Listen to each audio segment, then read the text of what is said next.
Bismillahirrahmanirrahim. Chapter 17, Question 3. Below is given the receipts and payments account of Liu Club Lahore. Prepare income and expenditure account as on 31st December 2017 and a balance sheet as on that date. From it and subjoined information. On 31st December 2017, the annual subscription in arrears amounted to rupees 700. Rupees 200 is to be written off as depreciation on furniture.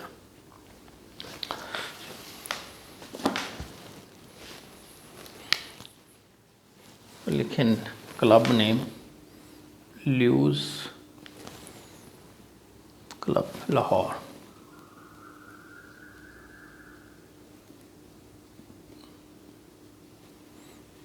Income and expenditure account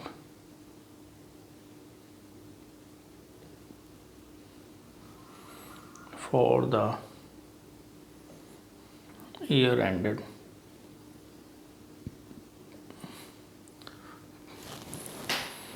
31st December 2017.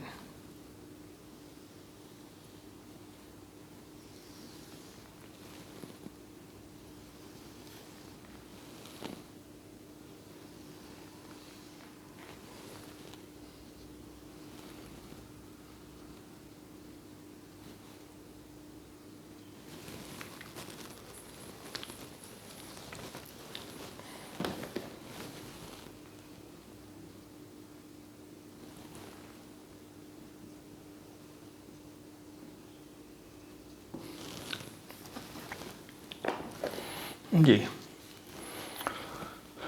सबसे पहले है opening balance है cash का. ये जो आपको receipt and payment account दिया हुआ है ये कैश बुक है. यहाँ क्या है, आप जितना कैश बचा होता है पिछले साल का उससे स्टार्ट करते हैं, फिर जो जो आपको रिसीट होती जाती है और इधर आप जो पेमेंट करते जाते हैं और एंड में ये आपके पास कैश का क्लोजिंग बैलेंस बच जाता है. तो एनुअल सब्सक्रिप्शन जो हमें रिसीव हुई है वो है 3260. इधर आप लिखिए एनुअल सब्सक्रिप्शन 3260.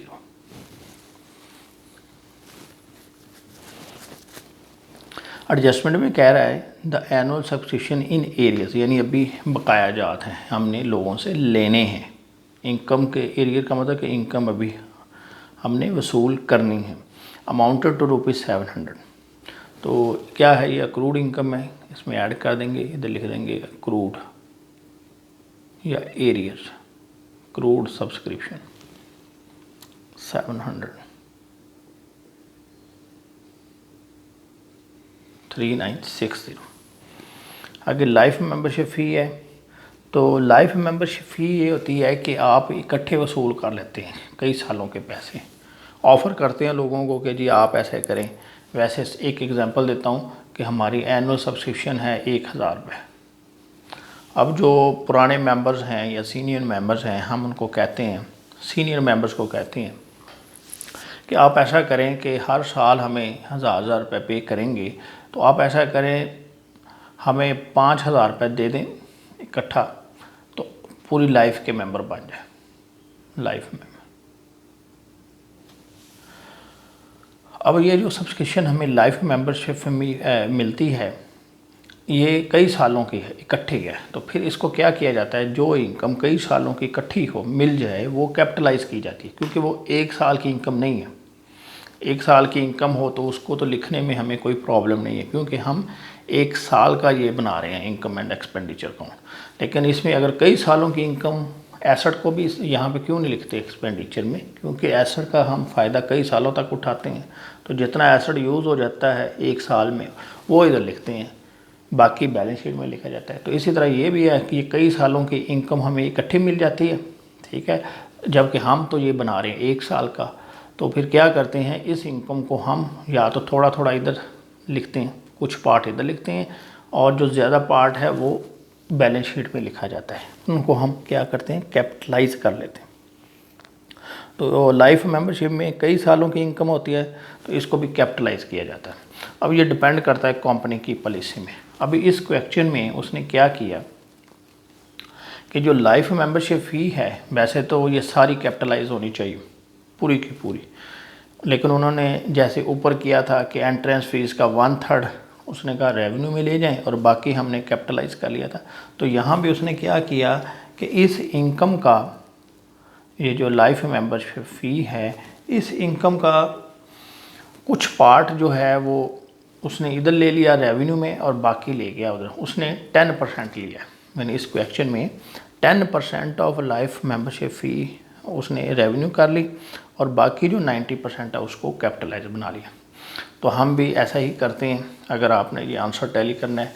वरना आप ऐसे कर सकते हैं, नीचे एक स्टेरिक लगा के आप लिख दें, सवाल में नहीं उसने बताया इसके बारे में कुछ भी कि लाइफ मेंबरशिप फ़ी को क्या करना है, आप इसको सारे के सारे को कैपिटलाइज कर सकते हैं। यानी अपना नोट देकर कि life membership pertain to many years it is capitalised और सारा उधर जमा कर दें। ऐसा भी कर सकते हैं, ये आपकी मर्ज़ी है, लेकिन जो भी करें आप उसका नोट दे दें। तो इस सवाल में भी हम एंड में एक नोट दे देंगे कि 10% of life membership fee is credited to income and expenditure account. आप ले लें, इधर लिख दें लाइफ मेंबरशिप फ़ी, तो 500 का 10% लें तो ये आ गया है 50 इधर ले लें और आखिर में जाके आप इसका नोट दे दें। आगे एंट्रेंस फीस है 400,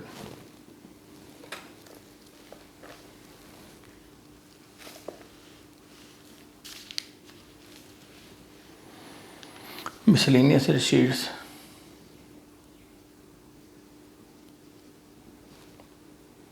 466, इंटरेस्ट इनकम है, रिसीट साइड पे आ रही है तो इनकम है 80। ये आपकी इनकम्स कंप्लीट हो गई।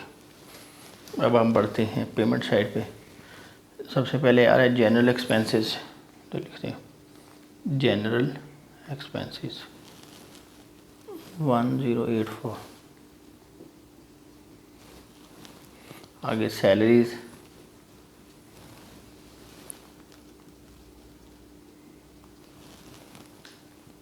1100। फर्नीचर एसेट है, रेंट आपका एक्सपेंस है।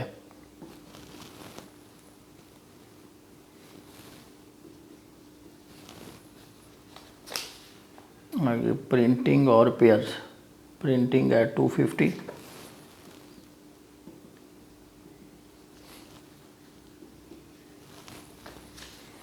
पेयर्स 300,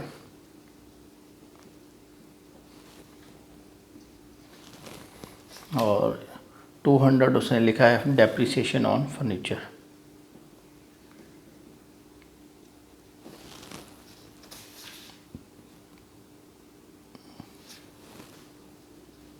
चलिए, ये आपका क्वेश्चन जो है वो कंप्लीट हो गया।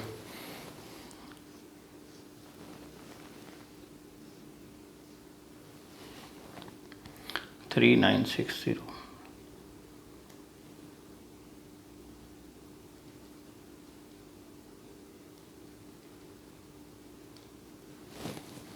ये आ रहा जी 4956, 4956। इसमें से ये माइनस कर दें 1084 माइनस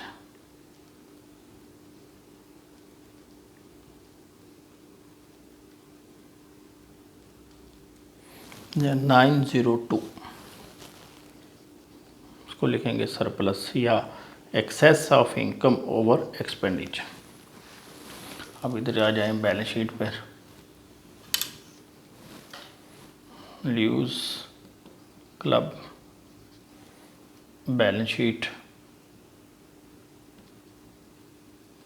एज ऑन 31 दिसंबर 2017।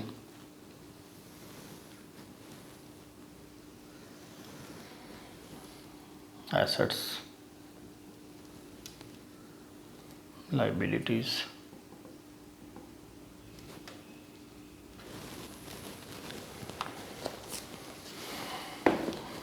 चलिए सबसे पहले हम ये बैलेंस लिखते हैं, कैश का क्लोजिंग बैलेंस, कैश 1728।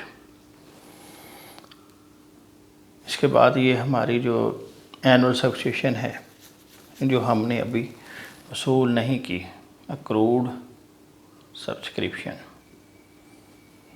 ये 700। अब आप आ जाएं एसेट्स पे। इसमें सबसे पहले जो है वो फर्नीचर है, बल्कि इसमें एक ही एसेट है फर्नीचर बस। फर्नीचर हमारा था 1600 रुपये का, और इसमें से डेप्रिसिएशन माइनस कर दी, क्यूमुलेटेड डेप्रिसिएशन ये थी 200, इसको इधर ले जाए 1400। इसका टोटल कर लें, ये है 1728 प्लस 700 प्लस 1400, ये आ रहा है 3828। इधर आ जाए कैपिटल फंड। अब इसमें क्या करेंगे, वही formula, opening assets minus opening liabilities.